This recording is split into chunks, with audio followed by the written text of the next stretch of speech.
Promotional Prep. My name is Mike Turpek, one of the members of the Promotional Prep team, and hopefully you're back again to take our next webinar, specifically designed for the Lieutenant Captain Oral Assessment Test Prep. This is our second on-demand webinar that we've done. Previously, we did an on-demand written webinar for the company officer that got rave reviews, and by popular demand, we decided to continue the process by putting an oral assessment webinar together that's going to contain the following 4 segments. Tonight we're going to talk about segment number 1, how to take an oral-based scenario exam, again for the company officer. Segment 2, if you follow along with us, segment 2 will be how to take task and volume-based questions and how to answer those. Chief Al Prats will spearhead that program for us. I'll be back with segment number 3, which is command-based questions and how to answer them. Actually, to be quite honest with you, myself, Chief Al Prats, and Chief Frank Montaigne will spearhead that together. I think you'll have a lot of fun with that as well. And finally, we're going to finish out the entire program with segment number 4, supervisory questions and answers. And Chief Montaigne from the Promotional Prep team, he will take on that responsibility and spearhead that program for you. So we hope that you'll be with us for all 4. We put a lot of work and energy into the 4, and I think you're going to enjoy them and find a lot of good measurability to help you get ready for your upcoming oral assessment exam for company officer. So let's take a look. This is what we're doing tonight. Segment number 1, how to take an oral-based scenario exam. And we've spent a lot of time on this. Obviously, we have a lot of experience with this over the years, preparing students not only from New Jersey, which is our home base, but students across the United States and up into Canada for company as well as for chief officer for both written and oral assessment exams. And what we find most notably when we prep people for the oral assessment exam, most notably the first level officer, first time takers of this type of test, there's a little bit of anxiety that goes with this, a little nervousness that goes with this. And what we need to do is kind of walk you through this and get you through the process and show you how to play, for lack of a better word, the game. And that's what I'm going to start to do tonight. So to help you along, all right, we have put together a series of seminar objectives that we're going to cover roughly in the next 45 to 60 minutes for this particular segment. Objective number 1, we're going to talk about test design and test format. Now, let me just precursor this a little bit. Most of the stuff that we do here online is Jersey-based, and pretty much it's designed for our New Jersey-based students. But I'll say to you once again, we have a student base that goes across the United States and up into Canada. And what we find with an oral, most notably, all right, is that the measurability and the answer keys are pretty reflective across the country. The format might be a little bit different, pretty much how they package it and how they deliver. But at the end of the day, the task-based questions, the command-based questions for the company officer, the answer keys we find uniquely the same, whether you're from New Jersey or you're from the West Coast, California, Washington State. So I think you'll find great measurability what we're doing with tonight's program, even if you're not from the New Jersey area. So test design, test format is going to be the first objective. So the second objective is going to be test subject areas. This is that point I was just making a moment ago. The subject areas are going to be pretty much the same, regardless of where you're from. You're still going to need to do certain things as the first arriving officer in a command-based question. You still need to do certain things if the chief assigns you to a certain task, like attacking the fire or searching or ventilating or conducting overhaul. So the test subject areas that I'll mention to you soon, you'll find uniformity from east to west, from north to south, which I kind of like. It makes our job a little bit easier. The next thing we're going to talk about is question design and measurability. We're going to get a little bit more definitive into those type of questions that we see in an oral assessment exam. Now, I just mentioned them a moment ago. Command-based, meaning you're the first due officer and the current incident commander, and how do you handle certain things prior to the arrival of the chief officer, or even a little bit later into the incident, chief has arrived and assumed command and giving you now a task. How do you handle those? So we have to look there at the question, what it's asking, and of course the measurability based on the question and now the answer key. I'm going to spend a little bit of time on that, and I think you'll enjoy that. Probably you get a lot out of that. All right, we're going to go into, obviously, after this, oral communications. Now, let me just take a moment and introduce this to you before we get to that part of the program. This is the area here, and I often say this in our classroom sessions, where students are a little bit overwhelmed. Pretty much how to play the verbalization game. What do I say? How do I say it? And when we do this in our classroom sessions, we actually get into the oral communication side and being clear, concise, confident, body language, eye contact. But in order to have those quality and traits that are going to be assessed here on test day with you, you got to know the material. I mean, there's no secret to it. And I say this quite all the time. And this sounds maybe like a little bit of a silly statement or a quote, but knowledge is power. There's no way getting around that. The more you know about the test subject areas, whether it's fire ground size up, building construction, fire behavior, supervisory practices, the more you know about that, the clearer, the more concise, and the more confident, and the direct eye contact, all right, is going to come with that. So I'll say that to you now. I'll talk to you a little bit more about it a little bit later on. But in order to do well and get a score in oral communications, which you will, all right, you got to know the material. All right, there's no sidestepping this. There's no shortcuts. And when I get there, I'll remind you of that shortly. And obviously, in order to put this together for you to have further measurability with all the programs that we do, whether they're webinars or whether they're classroom sessions, all right, we're going to give you some sample questions and answers. And of course, we're going to give you a scenario that you'll do during the webinar. We'll give you some time to take a look at that and come back on the screen with us. And finally, and we just started doing this most recently in the last few cycles, we're going to give you an oral communications video example.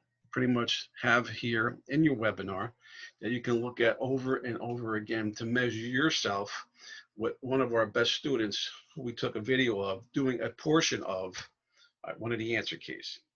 So I think you're going to enjoy tonight's program. We put a great program together for you. It's based on those objectives you have on your screen. All right, you have your PDF manual that's with you, and I'll show you and tell you where to stop and jump in and off the pages with me.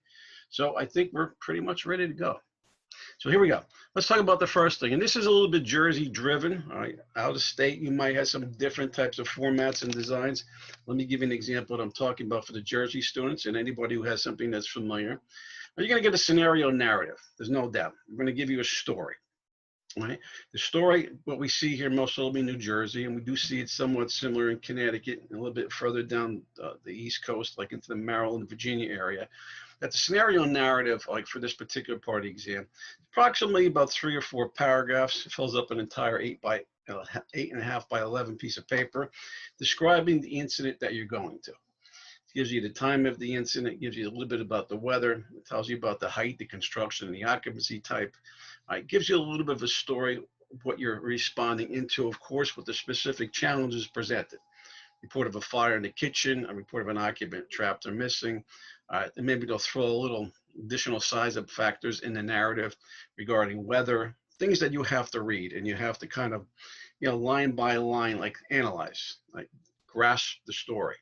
Again, a full page, roughly 3 to 4 paragraphs.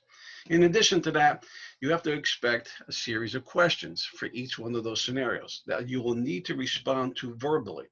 All right, and we're going to give you samples of those questions that we see quite often from east to west coast, from north to south, and the different types of question design and the answer keys that we see commonly going with the different styles of questions. And with all this, all right, with this package that they give you, you're going to get a series of diagrams. Now, diagrams are similar to the written, if you were with us on the written webinars, all right, anywhere from 2 to 3 views. Most notably, you're going to get the alpha side view, as if you're pulling up to the incident.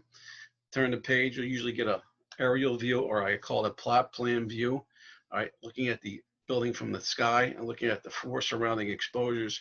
And a lot of times they've been throwing in, depending on the occupancy, a third view, which is usually a floor plan, where you can actually see doors, how they swing, room layouts, and even a victim laying in a corner, right? A stick figure, but I don't want to say a stick figure, but a figure that looks like a stick figure that's dressed out a little bit. You can pretty much identify that it is an occupant laying on the ground.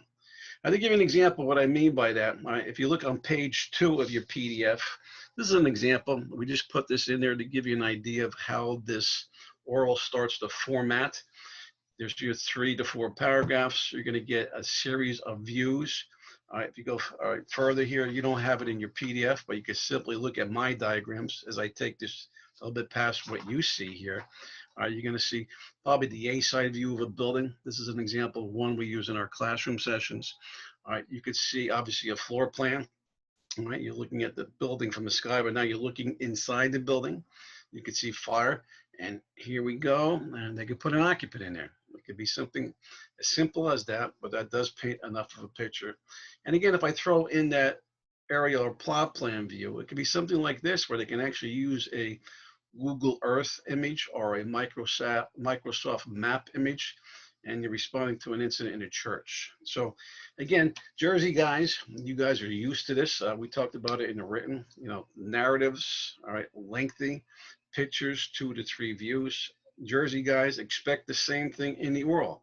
A lengthy narrative, a series of pictures describing the incident and visualizing the incident for you before you even get to the next page, which gives you the questions. So let's talk about a little bit more on content though, before we get there. Test design. So what we find here, and this is universal, this is one of those East to West Coast things again, we find that scenarios for the company officer will reflect typical job situations a lieutenant or captain may encounter.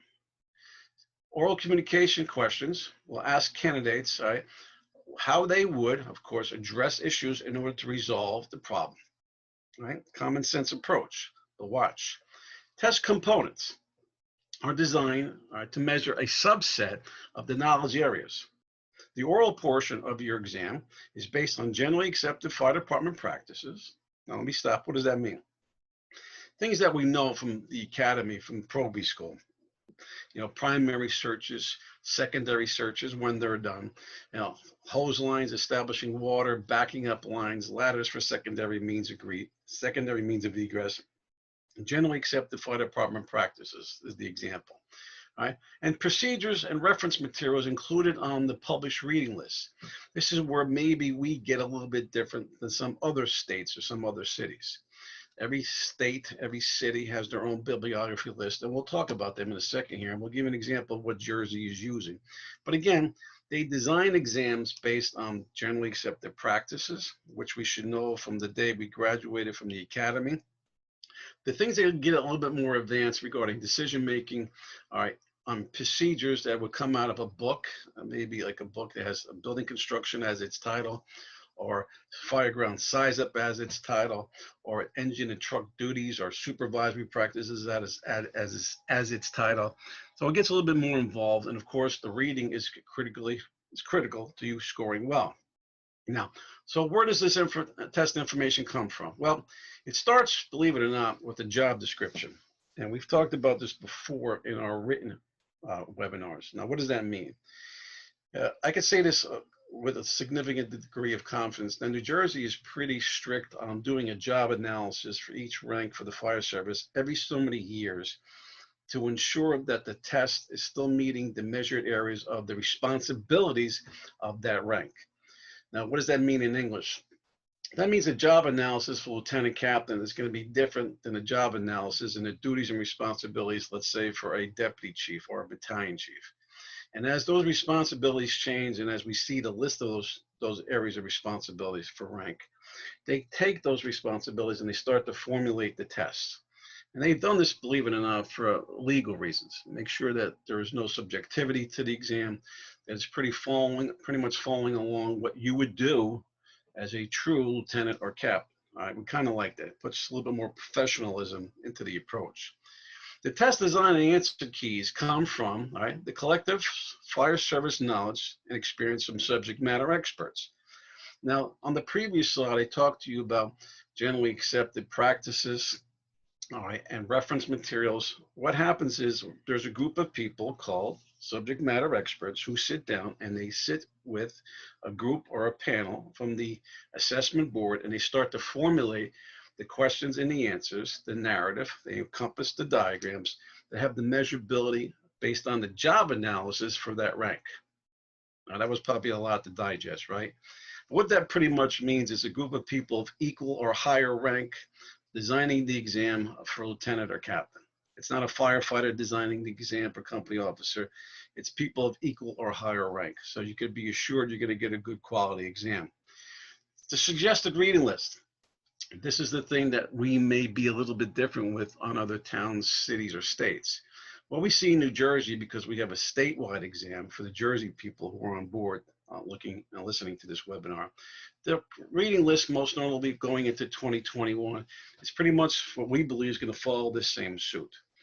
One of the books, obviously a very common book that we see in Jersey that's been used for years, and the editions do change, is John Norman's Fire Officer Handbook, and the 5th edition being the latest. We're expecting that for the 2021 test cycle. Brannigan's Building Construction, all right, for the fire service. Now, let me make a note here as you're looking at the screen. The latest edition is the 6th edition.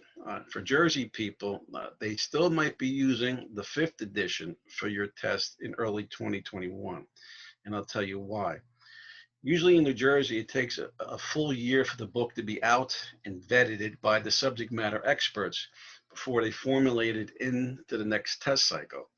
So we're coming up on approximately a year for Brannigan's 6th edition. So we're cautioning our students to be prepared for the 6th, but obviously if you have the 5th, get through that now and be prepared when your test is announced that the 6th might pop up there. Just giving you a little bit of a warning. Another book is Dunn, Chief Dunn's from New York's Collapse of Burning Buildings, 2nd edition. Fire Officer Principles and Practices, Ward, the 4th edition, which is a new edition, but that's been out for a little over a year, so we expect New Jersey to be using the 4th. Fundamentals of Firefighter Skills, the 3rd edition. Hazmat Managing the Incident, the 4th edition. And we recommend other books and other bibliographies to look at. Of course, Fireground Size Up, one of my favorite books, the 2nd edition. All right, that's Size Up is on every single exam. All right, from east to west coast, north to south. Department SOPs or SOGs. The reason we threw this in here, this is for out of New Jersey. Now let me explain that. We do consult with a lot of people outside of Jersey, as I mentioned earlier in the program, and a lot of them will have the testing agency actually use some of their own SOPs or SOGs as part of the answer keys. So it is obviously behooves them to make sure that they know everything that's ever been printed with their individual fire department name on top. We caution those departments outside of Jersey who use this type of format. Department training bulletin, same thing. Many cities or states who test outside the immediate New Jersey area will have individual training bulletins. Well, again, they'll formulate questions and answer keys from. Now, you might be saying, well, why doesn't New Jersey do this? Because New Jersey has a statewide exam. It's administered for the entire state at the same time for different times of the year, different test cycles. So my SOPs in Jersey City, where I'm from, might be a little bit different than the SOPs or SOGs or training bulletins from Atlantic City, New Jersey. So that's why we don't use that particular component. Where if you're testing, for example, Philadelphia has their own exam where they would use their own SOPs, SOGs, or bulletins. So again, it's mindful that you understand where you're from and what is required of you regarding bibliography and reading lists. And of course, union contracts, again, we've seen that before on how to deal with subordinates, supervisory discipline issues. Again, we don't see that in Jersey per se because it's a statewide exam, different contracts from different parts of the state, north to south, Jersey versus Jersey City versus Atlantic City again. And again, you got to know what's going to be on your bibliography. Jersey, all right, you know you're going to get certain booklets. New Jersey Division of Fire Safety has a series of booklets, and the Civil Service Commission from New Jersey has been gravitating towards them. So again, know your backyard. Know what's going to be expected of you. There's no excuse here. Know what you're required to read, whether it's the list of books, whether it's the list of SOPs or SOGs or union contracts, whatever it may be. This is just an example to get you moving in the right direction, to have a good knowledge base, because again, as I said before, knowledge is power. Okay, so you get a good idea what we're talking about here. So from here, what's next? Well, I'll tell you exactly what's next. We're going to actually delve in. Let's get into the deep end of the pool here. We need to understand how the test is designed. Now, again, a little bit Jersey here, but this can go across the country. We need to talk about and understanding what areas are being measured. This is everybody. I don't care where you're from. The areas of responsibility will be one and the same. Understanding how the questions are created. Again, This is not universal to one particular state or city. Again, we find as we research and we help people again across the country and into Canada, the questions are reflecting the same wording and measurability. And of course, we need to understand, or you need to understand, what test or level of testing do you need to prepare for? Are you a first or second level company officer? Now, we get this question quite often, especially from a firefighter starting and going into the rank of officer. Am I a first level officer or a second level officer? Well, it pretty much comes down to your own department and how they structured the rank. If you are a firefighter, all right, simply, and the next rank is lieutenant, followed by the rank of captain, lieutenant and captain, both being company officers, the obvious answer is lieutenant is first level, captain is second level. But if you come from a city that does not have the rank of lieutenant, all right, it goes from the rank of firefighter to captain. The captain is going to be considered first level, not second level, because there is no lieutenant rank below that, all right, to encompass first and second. All right, you're going to be first level. So just understand your own backyard again, the rank structure in your own department. Again, if you're a firefighter studying for lieutenant and you're followed by the rank of captain, that's first level, captain second level. If you're a firefighter studying for the rank of captain and there's no lieutenant in between, that's going to be first level. So again, the booklets will be different. The questions are going to be a little bit modeled a little bit differently. Maybe even the bibliography would change a little bit. All right, so it's important to know what you're testing for. Okay, and again, just to give you an idea, to make sure you're following along with me, you should be on between pages 4 and 5 in your PDF, because that's where we are and that's where we're moving towards. Okay, here we go. Now, test design. Excuse me. This is a little bit Jersey driven, but again, it could dovetail into different departments or cities who are paying attention on this webinar with us tonight. The oral assessment format design overview, what we find in Jersey for first level fire officers, we find that they have 2 oral scenarios. Scenario number 1 is an emergency incident situation referred to as the fire grown evolving scenario. In this exercise, you'll need to elicit responses associated with the following knowledge, skills, and ability. All right, KSAs, for lack of a better word. Now, the fire grown evolving scenario, you're going to be assessed in the areas of technical knowledge and abilities in assessing risk at an emergency scene. Now, that's kind of vague, right? Technical knowledge and abilities in assessing risk. We're going to take that and we're going to explode that out for you, so we can really dive into the measured areas, which will be coming up very soon, and you have a better understanding of what they're assessing here. And of course, we also find here at this particular level, first level, scenario number 1, there's going to be a supervisory question thrown in here. All right, that's going to assess your ability to deal with a subordinate or a civilian, all right, and how to coach, counsel, discipline, whatever the challenge is, whatever the subject area may be within that heading. What we find in Jersey, all right, for scenario number 1, all right, for fire officer level 1, is this particular scenario, they give you quite a bit of time, which is nice to see. They put the narrative together, all right, they give you the diagrams as I just described a moment ago. All right, they give you this scenario, and they're going to give you a series of questions, which I'll outline in a second for you.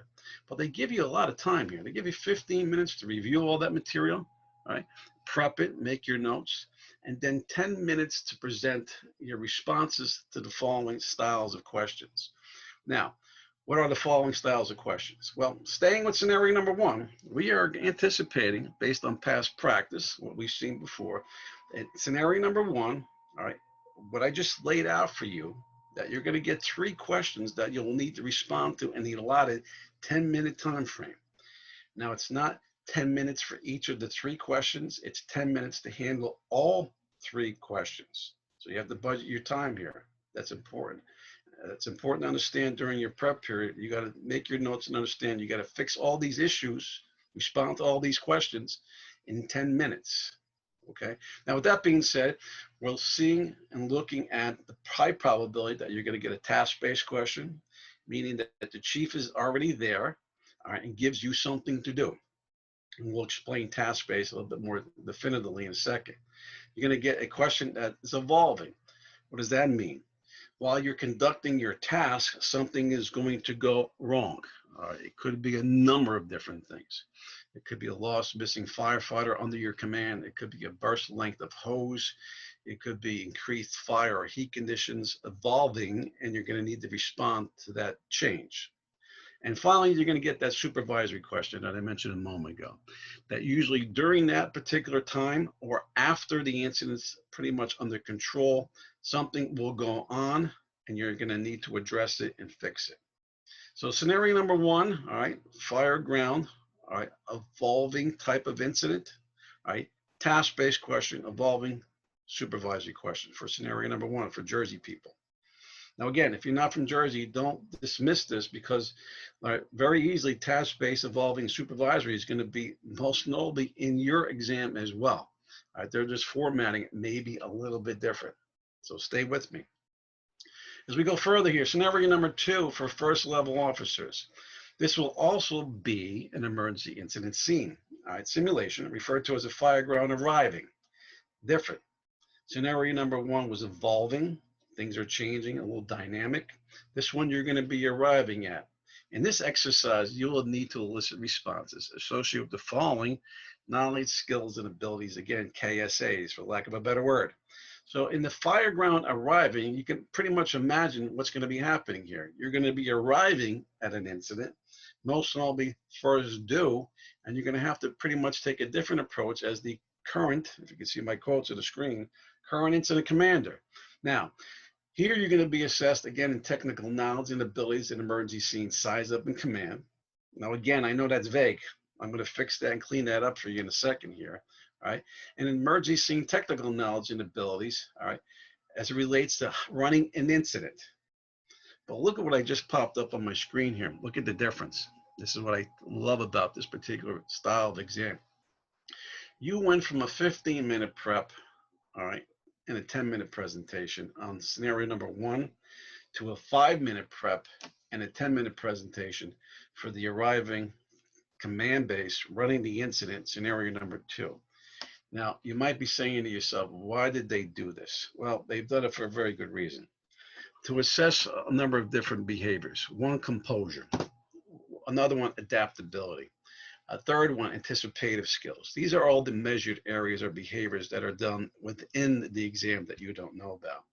And if you think about this, when you arrive at an incident in the real world, you don't have the opportunity, I'm going to say this a little jokingly, you don't have the opportunity to stop your crew and say, listen, no one get off the rig. I have 5 minutes to figure this out, and go through a database or go through a book that you might have in a cab. And I'm saying that jokingly to you. They're assessing your ability to make immediate decisions. And the only way to put pressure on you in the test world in order to have that area of measurability and composure, adaptability, is obviously to limit the prep time. They're not going to give you 15 minutes. They're going to give you 5 minutes to look at the same type of style, a lengthy narrative, a series of diagrams, things you're going to have to digest and prep in a limited amount of time. Again, 5 minutes with 10 minutes to present and answer a question. Now, this same scenario, let's dive in a little bit further. You weren't going to anticipate Jersey people, but even non-Jersey people, watch what they do here because this can still fit your profile. You can anticipate 2 questions that you'll need to respond to in that 10-minute allotted presentation time frame. Question number 1, generally short and sweet. That's kind of pretty much push you into your on-scene size up. It could be things regarding immediate concerns that you see when you arrive. Your size up factors, of course. Could be your on-scene size up report and what that consists of. And that will generally be an answer key that reflects something that's a little bit more homegrown, like maybe an SOP or an SOG. Right? See people out of Jersey, how this can come back in.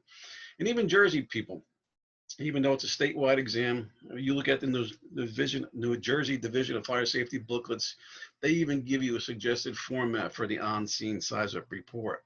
So we anticipate that as question number 1. The question number 2 is what I call, for lack of a better word, a loaded question.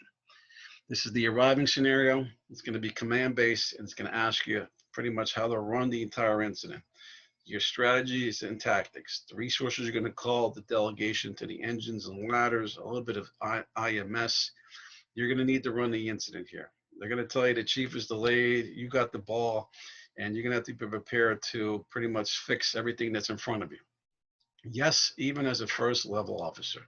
which is real world incident. All right. You could be the first arriving engine company. You could be the lieutenant. The chief is delayed, and you got the ball. All right. And this fits that profile. So again, 2 scenarios for first level officer, and I think they've done a nice job here in spelling them out for you. Now, here's things that a lot of people don't know about. Still staying with first level.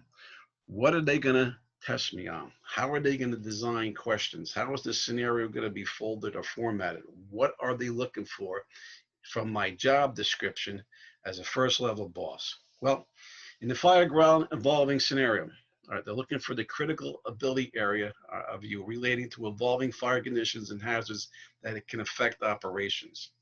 What does that mean? Recognizing flashover conditions, recognizing backdraft conditions, all right, fire ground evolving, all right, the type of construction and how long the fire has been burning. Is it a content versus a structure fire, and how you assess that hazard? It's pretty much what they mean here in number 1. Number 2, engine ladder company operations and tasks, all right, critical knowledge area and ability relating to all the responsibilities of the engine and ladder, all right. Now, again, I'm breaking this down for you beautifully, and if I missed the opportunity to say this, I have it on the bottom of my screen. You should be on page 5 of your PDF, all right, 5 of your PDF. Going further here, number 3, firefighter and citizen scene safety. All right, now what does that mean? All right, it is as it sounds. It's critical knowledge and ability area relating to procedures to safeguard citizens and firefighters. You know what this could be? As simple as this. Let me give you an example as I'm thinking out loud here. If you have the fireground arriving scenario and you are the first new company officer and you are arriving at the incident and you get that second question that talks about strategies and tactics, and the scenario is built around a fire in an occupied multiple dwelling. And as you read further into the narrative, it's talking about it's on a very cold winter day. You don't want any answer keys because simply reflect based on number 3 and the measurability here is that did you, all right, call Red Cross for shelter of displaced occupants? Something as simple as that would be an earmarked answer based on number 3. You starting to see how this is formulated a little bit? Look at number 4, fire ground decisions and command. The critical ability area relating to planning fireground operations based on building condition. Now, this could dovetail simply into the span of control, how you decentralize the incident. All right, did you use a little IMS to reflect some divisions or groups? And again, that would be based on building condition. What I mean by building condition, it could be based on the square footage of the building, because we have a different IMS plan for buildings of high rise as compared to low rise, small square footage properties, less complex, where you can probably do things where it's small in design with groups as compared to maybe using divisions or operation posts, all right, a little bit more in detail. So fireground decisions and command, your ability to relating to planning fireground ops based on the building challenges. And number 5, all right, almost there, following directions. This is important. Your critical ability area to understanding and carrying out written and oral directions. You know what this means? I'm going to give you the answer key right here for number 5. You're listening to this one. When you're giving a task, when the chief has arrived and assigned you to ventilate the building, how would you go about completing that task? The first thing that you must say that must come out of your mouth in order to get number 5 checked on the answer sheet is that you acknowledge the chief's order. That's it. That hits number 5 perfectly. All right. Get you thinking in this mindset of how to play this game. And finally, number 6, all right, not finally, we're close to this. I think we got 7 here to be quite honest with you. Number 6, supervision. We mentioned this in the beginning. Critical ability to address interactions between personnel, the public, and other emergency service personnel, meaning any conflict issues, all right, whether it's a conflict between 2 firefighters, a firefighter and a civilian, a firefighter and maybe a police officer, whatever it may be, and how do you address that? Chief Montaigne will come on a little bit later on in an additional segment to take you through that. And finally, number 7, oral communications. Critical ability area relating to how you communicate clearly and concisely. And as I mentioned to you in the beginning of the webinar, this is going to come perfectly into play if you know the material. If you know building construction, if you know fire behavior, you know size up. If you're a person who is well read, all right, with some good experience. All right, oral communication is going to come across clearly across that screen, across that table, from eye contact to body language, voice inflection, all the things we're going to talk about as we get to the end of this webinar. So that was first level. All right, first level fire officer, what we see here in Jersey. But I'm going to tell you, and I'm sure people outside of Jersey are saying the same thing, there are a lot of measured areas in this particular section that would help you as well. Trust me, there are. Second level officers, that's those people who go from lieutenant to captain. Now, again, on the bottom, I'm mentioning where we should be. You should be on page 6 of your PDF that came with this particular segment. Let's go through this second level people, people starting from the rank of captain, coming from the rank of lieutenant. Candidates, a little bit different format. And this is specific to Jersey. All right, candidates will have 30 minutes to study these three scenarios. All right, not 2, 3, and prepare a presentation for each. The 30 minutes is broken up into a 25-minute prep period for scenario 1 and 2, and a 5-minute prep period for scenario number 3. Sounds a little interesting, right? Candidates will be given a 10-minute response period for each of the scenarios. So you see what they're starting to do here for the next level up. Things are getting a little bit more, I don't want to say complex, but you have to pay a little more attention here. You're going from 2 scenarios to 3 scenarios, and they're changing the prep periods around. They're kind of bunching things together from 1 and 2 with less time for scenario number 3, but they're giving each scenario 10 minutes to respond to the allotted questions. So let's get into this for our second level people in the audience tonight. Second level fire officers, you got 3 scenarios. Scenario number 1. This will be an evolving emergency scene simulation, referred to as the fireground evolving scenario. Sounds a little familiar for our first level people, right? In this exercise, you will need to elicit responses associated with the following knowledge, skills, and ability areas, KSAs. Fireground technical knowledge and abilities in assessing risk, again, very vague. I'll fix that for you in a second. And anticipating with this 2 questions that you'll need to respond to. 2, initial actions, scene size up, and number 2, evolving some new information into the exercise. New information, what could it be? A crack in the parapet wall is developed. What actions do you take now? Fire is now extended into the lightweight truss supported floor system. What actions do you take now? So fireground evolving, initial, scene size up, you're getting there, you're running the incident. While you're running the incident, some new information is going to pop up in the form of a question, with the follow-up being, what actions do you take now? Scenario number 1. And again, 10 minutes to present these 2 questions. Scenario number 2. This will be an exercise in your responsibilities as a fire department administrator. Now, in this exercise, you'll need to elicit responses associated with the following areas: technical knowledge and ability areas in administrative duties. And with this one here, because this is a big area here, and we don't really jump into it too in depth here in this particular webinar. We are going to help you get to other areas, right? Because this is a challenging area, right? The administrative area, and it encompasses so many different subjects, so many different areas where we can push you towards to become well versed and get that knowledge power type of approach to this. But I have to bring this up because our second level people have to be prepared for this. Honestly, we see quite a lot of administrative questions for the chief officer rank. And New Jersey kind of considers that second level position, lieutenant, then captain, to kind of be very close to, if not shared, responsibilities with the chief officer. So that's why we see this particular style of question here. So it's technical knowledge and ability areas in administrative duties. All right, with one question only. They're going to give you a problem, and they simply say, how will you address it? How are you going to fix it?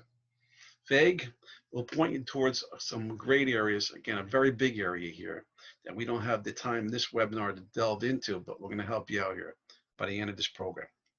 Okay, and with 10 minutes again to present. So 10, 10, and 10, scenario number 2. Let's look at scenario number 3.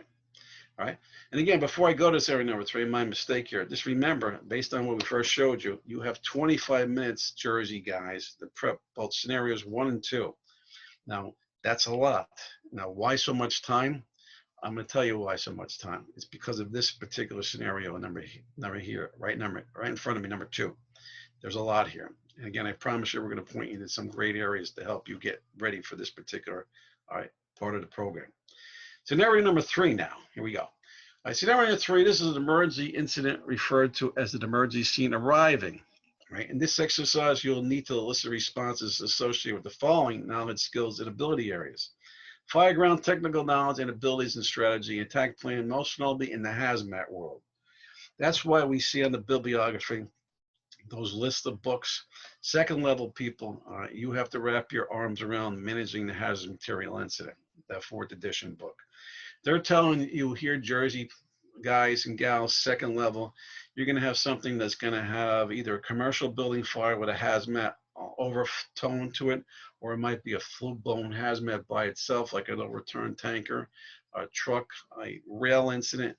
It's going to have hazard materials laced throughout, or it might be a hazmat all by itself. So scenario number 3 is pretty much telling you where the information is going to be pulled from. All right, and you're obviously going to need to wrap your arms around that managing the hazard material book, 4th edition for New Jersey people.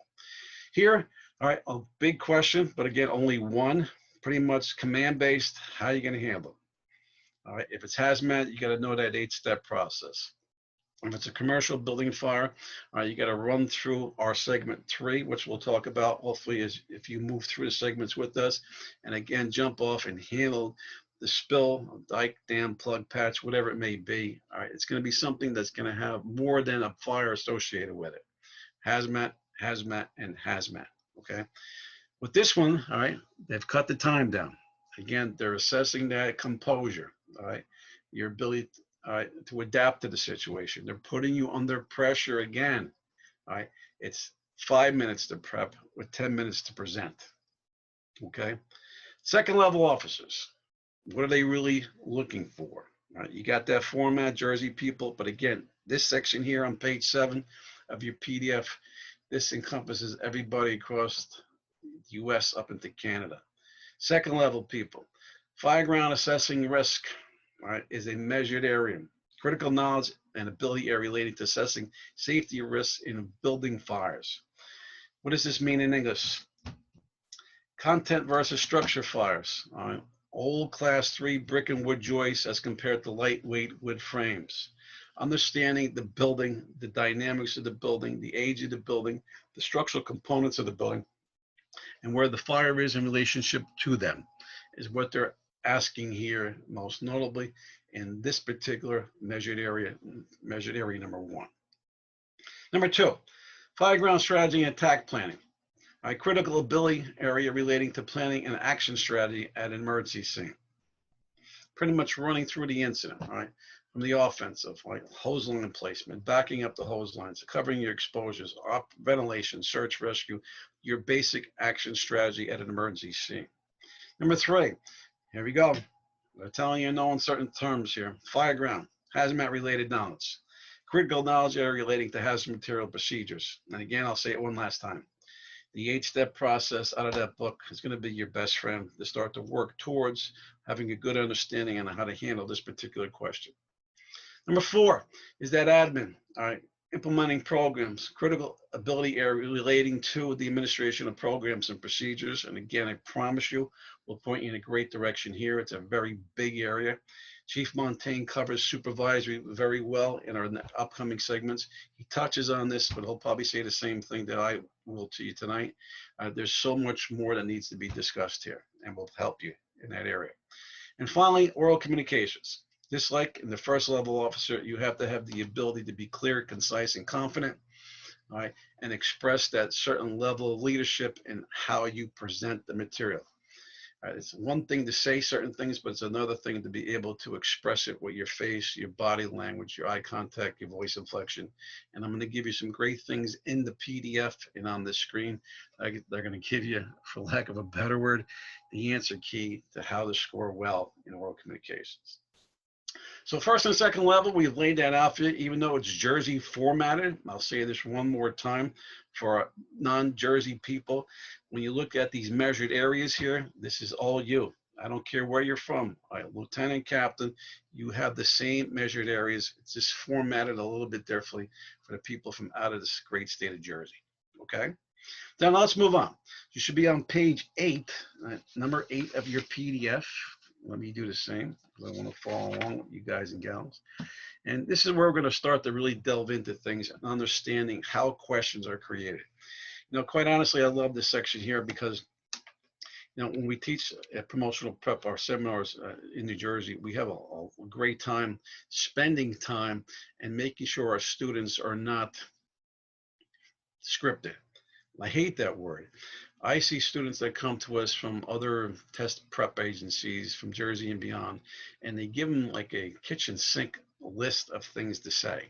And more times than not, they don't do well because they're not answering the question. They don't understand who they are in the exercise. What is the objective? What are they clearly looking for you to fix or address in the evolving or the task-based? When you come into our programs and you come in with this laundry list and you come in scripted and you come in robotic, we pretty much have to spin you around and redesign you to be more understanding of being analytical of the questions and who you are. And that's what we're going to do here right now. That makes for a better student. And it's proof in our students and how well they do it. Understanding how questions are created. We're going to be talking to you tonight about 3 different styles of questions, and our webinar takes these styles of questions and really breaks them down. I'm just going to cover the surface here a little bit because it's section number 1, or I should say segment number 1, how to approach an oral-based scenario exam. But we're going to talk briefly tonight about the difference between command-based, task-based, and evolving-based questions. You have to, with these, understand if you are the first arriving company officer and incident commander, or are you answering the question as the engine, meaning the chief has arrived and he's going to give you an engine task or a ladder task. All right, you have to understand who you are and be prepared to answer the question. Why would you ignore this? Again, I have to go back to this. When I have students who come in and they are ignorant of who they are, all right, they are ignorant of the specific challenge of the question, and they keep giving me this kitchen sink approach, they are missing so many more components or areas of the answer key because they are so programmed to say everything all the time. It's sad, it really is, and we don't mind helping people and redesigning them, but please, it's simple English. Who are you and what's being asked of you? Answer it, all right? Think about that as we start to move forward. Now, test design sample questions. What do I mean by this? Well, command-based. What are your strategy and tactics for this incident? That would simply mean to me, if that was your question, you're the arriving guy or gal, you're first still, all right, you have the ball, you're going to run the ball, the chief is not coming, they're looking for that almost that A to Z approach, command-based. Another command-based question. You're first arriving, obviously, again, you can figure that out by just reading the words. What is your initial size up and on-scene report? That would not be later on in the incident for a second or third arriving person. It's the first person. Again, that's why we earmark it command-based, and we give you sample questions that reflect that area or that subject matter. Task-based. Obviously, the chief has arrived and asked you now to attack the fire, and the question for you would be, how would you go about doing that? Another task-based question. Chief has arrived again. How we conduct search at this fire. All right? And it's got to be specific to search. It has to be specific to attacking the fire. You can't give us this grandiose strategy and tactics plan because you're ignorant of what the question's asking you. And again, not to be blunt, but answer the question. All right, you have a limited amount of time and you have another question to get to in that limited amount of time. Answer it. All right, understand who you are and answer the question. Evolving. All right, the attack hose line has burst a length. What actions do you take? Evolving. You're going to have to fix this and go through a series of things that you would need to verbalize and how you would go about doing that. And another evolving, to kind of summarize this, evolving. One of your firefighters is missing, again, evolving. What actions do you take now? So I think you can get an idea where I'm starting to move you towards, all right? It's reading comprehension, all right? It's understanding the challenges in the exercise, who you are, the question, style, and design, and answering it in the allotted time frame. Now, what are they looking for? How are they going to score me? All right, to put some measurability in my words and have me stop talking and have you start going to work, we're going to start off with a sample scenario that's going to start with a command-based question. All right, it's going to follow up with a task-based question. And guess what? We're going to end the evening with an evolving question. To kind of give you this type of approach or mold, I like to call it building the foundation. Understanding we're building our house here. You're gonna have a strong house, you need a strong foundation. So here's your scenario. I want you to go to page 9 of your PDF handout that came with this segment. And here's the first thing. Let's take a look at it together. As the company officer of Engine 1, you respond to 321 Main Street for a report of a fire involving a 2.5-story wood frame private dwelling. There was a report of an occupant trapped on the second floor in the rear. The time of the incident is 09:030 hours. The temperature is 48 degrees. All right, there's no reported wind. All right, that's the narrative that goes with the picture on page 9. All right, you have 3 questions to respond to. On the bottom of page 9, you have 3 questions. What is your initial size up and on-scene report? Question number 2, the chief has arrived on scene and assumed command. Now he's ordered your company to attack the fire. How do you proceed? And question number 3, while advancing the hose line in on the second floor, your progress is slow due to increased heat and fire. What actions do you take? Now, 3 questions, and what we're going to do, we're going to put a little pressure on you. We want you to shut the webinar video down. We want to give you 10 minutes. Now, you might say, well, you said 15. Well, guess what? I'm making you work a little harder. 3 questions. I'm going to give you 10 minutes to make some notes. Make some notes on what you would say back to me if I was assessing you on the answers to all 3 of those questions. All right. And in the real world, if this was an actual test and you were verbalizing back to me, and we do a lot of that with our students, they'll do private sessions with us. We'll actually have them verbalize back to us, and we can assess their comments, their how they pretty much express themselves. All right. They would have 10 minutes to respond. So we're not going to give you 10 minutes to respond, obviously, because this is a webinar. All right. But we're going to give you 3 questions, 10 minutes to prep. All right. You have the narrative. That's your picture. Shut the video down. Let's time ourselves 10 minutes. Come on back on, and we'll go through all of those 3 questions and see how you did. See you in 10 minutes. Okay, welcome back. All right, 10 minutes. We hope you used it wisely. You had 3 questions to respond to, all right, to make some notes on, which you would need to obviously verbalize in 10 minutes, handle all 3 of those questions in 10 minutes. If this was an actual exam, or you and I were doing a private session together. But let's see how you did. Question number 1 of the 3 was asking you for your initial size up and on-scene report. Now, based on this, just to start before we give you the answer key, I'm going to bring Jersey back in. And I mentioned this earlier in the webinar. All right, New Jersey, to help the Jersey guys, because this is a statewide exam, they give you some guidance here on a possible answer key on an on-scene report. So for Jersey people, one of your booklets on your bibliography is Division of Fire Safety booklet number 9. If you look at pages 1-2, it gives you a suggested script for your on-scene report. It's not a great script, and you'll see why in a second. We've added a few more things from promotional prep to get you the perfect score here. All right, they answer this question perfectly throughout. But let's see what the New Jersey Division of the Jersey Division of Fire Safety, booklet 9 says. It says, obviously, you should state in your on-scene report the command unit who you are. I think that's pretty much universal across the country. 2, it does not say in Jersey the address. We strongly recommend that you repeat the address back. All right, 321 Main Street. It doesn't say in Jersey if you're establishing command and locating the command post in a definitive area. Promotional prep, we suggest that you do. But Jersey does require, in booklet number 9, on pages 1-2, that in your on-scene report, you give the height, the construction, the occupancy, type, and size. Give obvious conditions of what is showing and where, okay? Actions to be taken, they suggest that in the on-scene report. And generally, for the first 2 engines and the ladder is more than sufficient, all right, as it relates to test-taking world. And the command mode, Jersey suggests this in booklet number 9, that you identify the different command modes listed there, either investigative, fast attack, or command. And here at promotional prep, we want you to go 1 step further. That's why you'll see on my PowerPoint here, I got these little asterisks are in yellow, things that we want you to say. The immediate resources, Jersey suggests that, but we want to give you a list of who you should call, all right? U2 PERS War, that's going to come up in our segment number 3. I list that for you beautifully on what that acronym means. And quite honestly, this acronym I just mentioned here, U2 PERS War, I got people in Hawaii using this, right? Because it works that well. And of course, as we go on here, this is booklet number 9, but everything I have listed here on the screen in yellow with that little asterisk is additional things we know from the test taking world beyond New Jersey script that we want to add in. Now, more importantly, what is the answer for question number 1? Here it is. Engine 1 on the scene, 321 Main Street. And again, if you want to follow along with me, I have the answer key written out for you word for word as it is here on the screen on page number 10.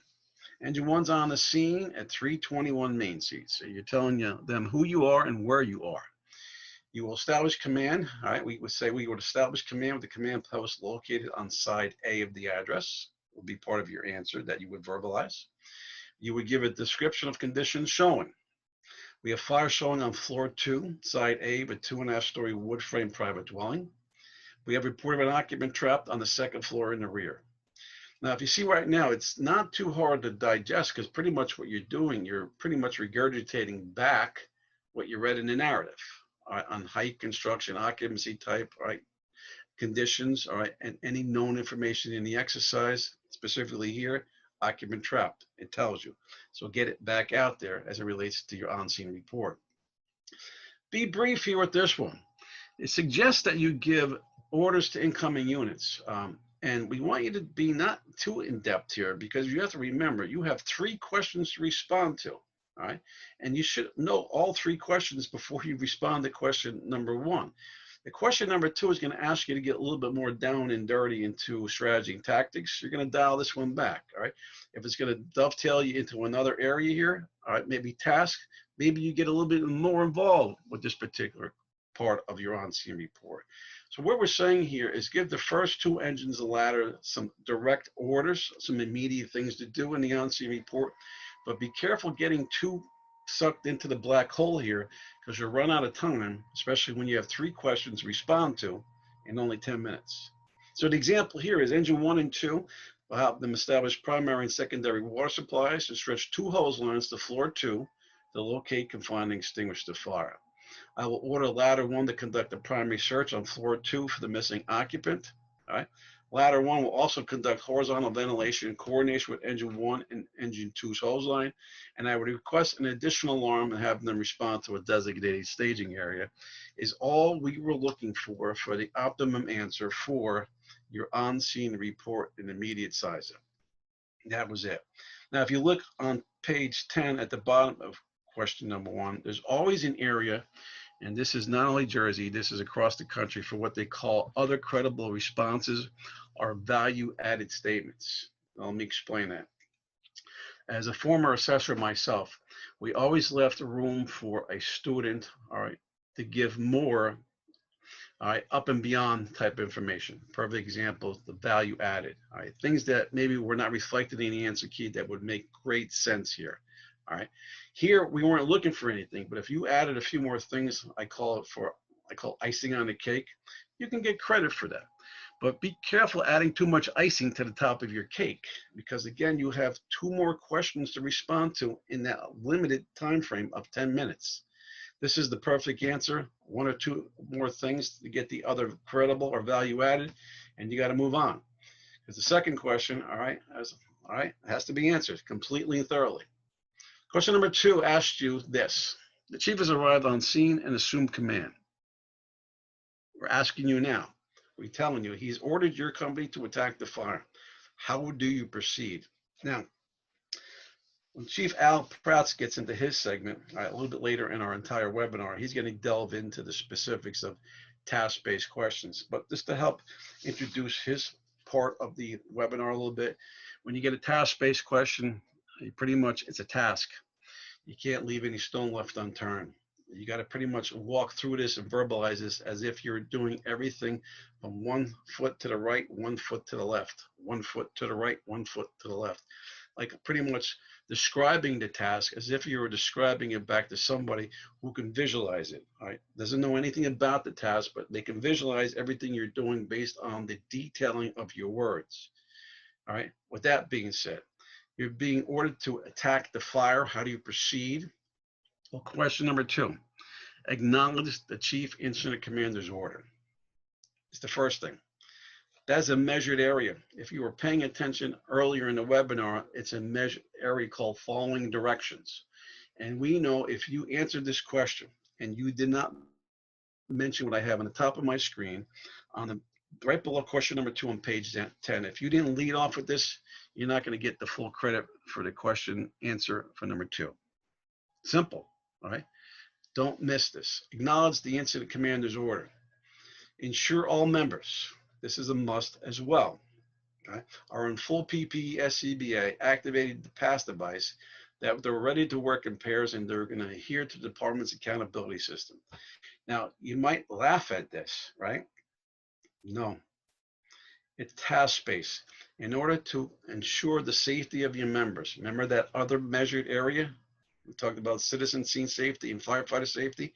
This is a measured area that must come out of your mouth. You have to ensure all the members are ready to go to work, all right, in the IDLH, and this is how we do that. All right, the next response as it relates to question number 2. We would ensure primary water supply has been established. We replace the apparatus past the fire building, leaving room for the ladder company. All right, we would stretch an 1.75-inch hose line through the front door to the second floor bedroom.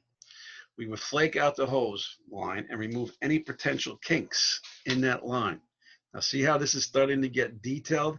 It's kind of like the right foot, left foot, right foot, left foot approach. You got to spell it out. We would charge the hose line with water and bleed air from the hose line itself. We would check the nozzle pattern and be prepared to utilize a combination attack. We would stretch and operate the hose line between the fire and the trapped occupant on floor 2. We will locate, confine, and extinguish the fire, all right, in the bedroom on floor 2. You got to be definitive here. You can't just say locate, confine, and extinguish fire. You got to tell them where. All right, take the information from the exercise and fill in the end of your task. Request a backup hose line. Safety. All right, request all utilities to be controlled. Safety. Check for and extinguish any extending fire. All right, coordinate all operations while the ladder companies vent and search. And you must do this on every single task. You have to provide a progress report back to the commander. It is a must. This is an area here. If you didn't say this last line, you're not going to get full credit for the question. Now, again, here we put on the bottom of this, it's on page 11, top, other credible responses. All right. This is an opportunity for you, again, to add to this. All right. Value added, but be mindful of the time. Where are you in the 10 minutes? And you got one more question to fill out this full area of responsibility. And that final question is evolving. While advancing the hose line in on the second floor, your progress is slowed due to increased heat and fire. What actions do you take now? Here we go. Notify the incident commander immediately. When anything goes wrong, this is another must do. When something goes wrong, that you're involved in a task, they present you with a challenge, a missing firefighter, you discover this is starting to go wrong. The first thing you must do before you start to try to fix the issue, all right, is notify the boss. Notify the incident commander of the situation with an urgent message, all right. Let him know you got a problem. Ensure an additional backup hose line is being stretched. Request ventilation be increased opposite the movement of the hose line. See, you're trying to fix things. Right? Check the hose line for any kinks. Now think about this as we start to go through this answer key. This is stuff that you generally won't find in a book, unless you buy a book from Promotional Prep, of course. But this is stuff that you pretty much, the answer key comes from experience over the years, from those subject matter experts, like someone who ever experienced this before, tried to fix these things. All right, this is the subject matter expert guy, and he tried to fix these things in this laid out fashion, and lo and behold, he designed it and developed it into an answer key, all right, at the very least. And if you think about it, it's all the things that you would probably do. If you're advancing in, fire is increasing in size or heat's increasing and its intensity, what you would do, tell the boss, try to address it, fix it, get me more vent here, give me another line. Is there a ladder placed here? Think of all these things, all right? Request the pressure be increased to determine you have accurate pressure. Request information and assess that the fire maybe is below you, maybe in another location. All these things you would probe, all right? And make sure you have all the safety laced around it. requesting this, all right, backup line here, utilities controlled, and ensuring that that secondary means of egress, all right, hopefully ladders are placed to get you in and out of the building. And when all else fails, consider withdrawal. This is a great response for this question that we put together over the series of test cycles that would handle this question perfectly if you ever had this presented to you. All right, a great question with a great series of answers. So hopefully that scenario with those 3 questions gave you some measurability a little bit in command-based, task-based, and evolving. All right, and what you started to see here, and the reason I wrote it out for you here on our screen and gave you a nice narrative in your PDF, is to pretty much get you into the mindset that you have to answer things fully. You can't just throw a couple things out there. Well, we're going to locate, confine, and extinguish. We're going to conduct the primary search. You're going to conduct the search, primary search, on floor 2 for the missing occupant in the rear or front bedroom. Whatever they tell you, take the words, take them all back, all right, and regurgitate them. Answer it fully. If you're talking about stretching a hose line, we will stretch a hose line to extinguish the fire is a poor response in an oral assessment question and an oral assessment response. You won't get full credibility here. Your oral communications score will be beat up here for being clear and concise. What would be the better response here? Would be something as simple as this. I will order hose line number 1, and it's 3/4 hose line. Stretch via the front door of 321 Main Street to the 2nd floor to locate, confine, and extinguish the fire in the bedroom is what we want you to say. That's what we drill into the students' heads when they take our classes. They need to get more verbalization in play. Answer the questions thoroughly and fully is the example here that I put into this particular part of the program right after that scenario to give you an idea how you need to verbalize to get full credit. And hopefully the PDF with the questions laid out for you on pages 9, 10, and 11 will help you start to move in the right direction. Finally here, should it look and sound? Well, I got a little bit of a cheat sheet here for you. Don't tell anybody I gave this to you. All right, we know what they're looking for. As former subject matter experts ourselves, authors and consultants, we've seen behind the scenes how they score students in the oral communication world. And as I mentioned to you when we first started here in the webinar, I guess roughly an hour ago, the first step towards a perfect score is you must know the material. All right. Remember that knowledge is power. All right. That does not go away. It will never go away. All right. Of course, your oral communication skills, and I think you can tell where I'm going here, will be greatly enhanced if you know the material. I can't stress that enough. The more you know, the better it's going to sound. All right. The more clear, concise, and confident you will be across the table to the assessor, or if you're being videotaped, all right, into the videotape screen. And clearly here, statistics clearly show that people who have uncertainty with any material, you've seen this before, and maybe in business, maybe you've seen it in college classes, maybe you've seen it in the private world, wherever you have a history from. And when you meet with somebody who does not know exactly what they're talking about, you're going to find things in their presentation to you or their answer to you, poor word usage, vague responses, poor eye contact, soft monotone voice. They'll be unorganized, and these are the first signs of a poor student who is not prepared. We see it all the time. So how do we help you here? Well, you'll see on page 12, all right, this is it. This is the holy grail here. This is everything that you must do on test day to get a perfect score in oral communications. And we're actually giving you on the bottom of page 12 things not to do. All right, so you don't get a poor score that day in oral communications. What to do? All right, clarity, briefity, comments are clear and concise. Word usage, sentence and words are grammatically correct. Organization states the topic questions he or she is addressing. Organization presents ideas, responses in a logical fashion. All right. Rate of speed speaks in an appropriate rate and speed. All right. Modulation maintains appropriate pitch. Volume maintains appropriate volume. Going further here on what to do. Again, still on page 12 of your document. Inflection uses appropriate pitch to convey meaning. A little voice inflection there. I love that one. Enthusiasm maintains interest and involvement. Eye contact, again, maybe leaning in to the screen and leading into the assessor. Not too close, all right? But again, showing that you are excited to be there and you have good information. Sit back, sir, and listen to what I have to say.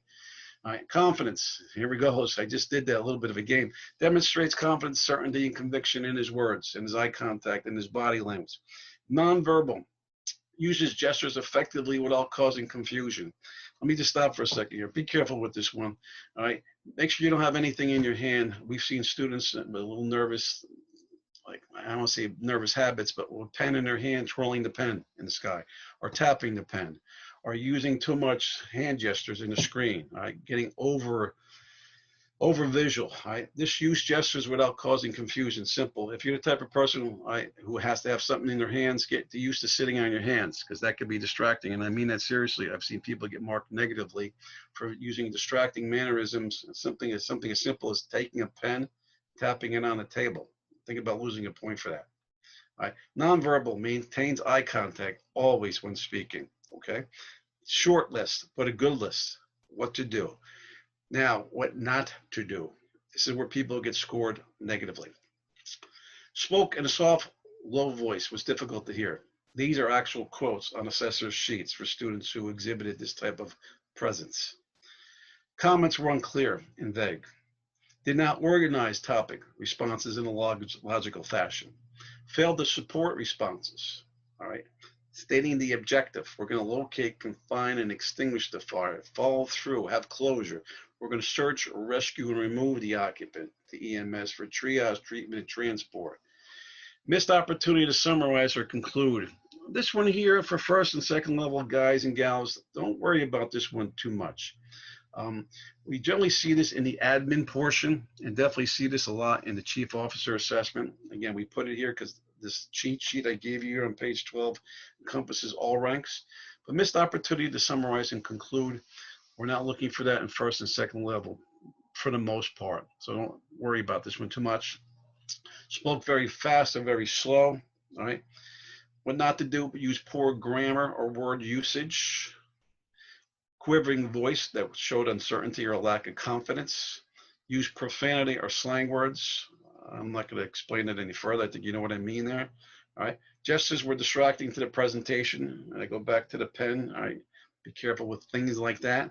Had little or no eye contact, which again shows a lack of confidence, uncertainty. And of course, demonstrated negative nonverbal expressions. And of course, finally, you ran out of time. Running out of time is going to directly affect your oral communication skill. So again, that page 12 is a great little cheat sheet. And what I want you to do with that is the following. When you're practicing your scenarios and you're working, let's say, with another study partner, have him or her have the sheet next to the answer key of locate, confine, and extinguish, hose line 1, hose line 2, with the technical information, but also have this sheet alongside you to assess your study partner to make sure they're doing things, the right things to do. And if they do things that are negative, what not to do, give them the appropriate check, because you are getting a score in oral communications. All right. Not as high a weighted score as the technical side, but you will get a score here. So again, that's why we spend a little time here. We give you this sheet. All right, we want you to put that into your study habit or study plan. And finally, to pretty much bring this particular webinar segment number 1 close, this is what we did, and you're going to love this. The following video is a short snippet of one of our students, and actually a good friend of the promotional prep team, giving his safety statement, just a little piece of the Grandioso strategy and tactics. His safety statement that he or you should start off with answering, even in command-based and even in task-based. We want you to have that safety statement.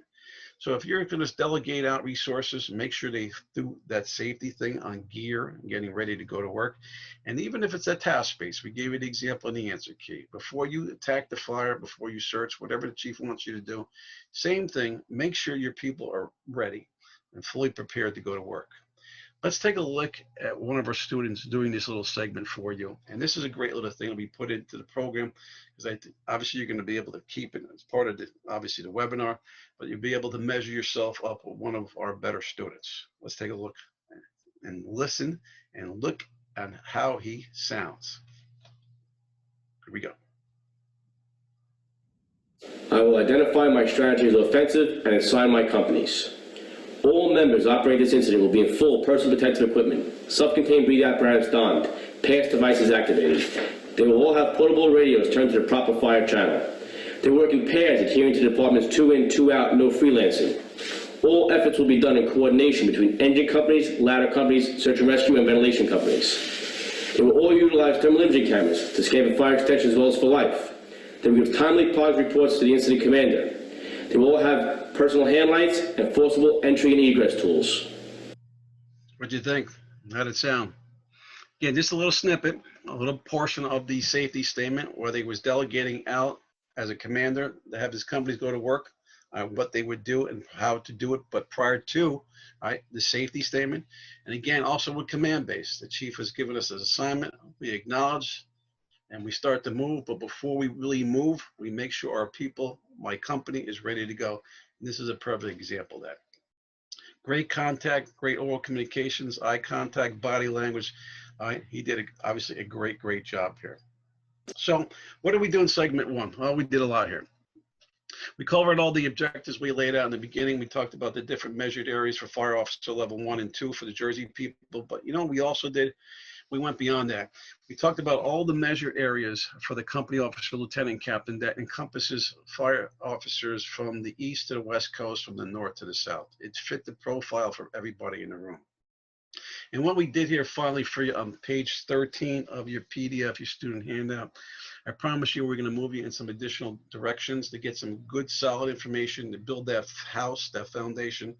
If you look in that document, page 13, especially for those admin people, that assessment center management and supervision book, a short, not a lengthy document, not a lengthy book, I should say, but it has admin beautifully laid out for you. Even though it's lengthy, take a look at that. Even look at strategy and tactics, and of course our oral study guides. These are the books that we use on our classroom sessions that our students work side by side with us on, and they've proven to be a success over the years. And of course, we wanted to bring that to you as well. All right, page 13 for all that information through promotionalprep.com. So it's my hope that you enjoyed segment 1, and hopefully you're staying on with us and you purchase the other segments, with segment 2 following after this one. Have a great evening. Stay safe. My name is Mike Tirpak with Promotional Prep. We'll see you in the next round. Thanks.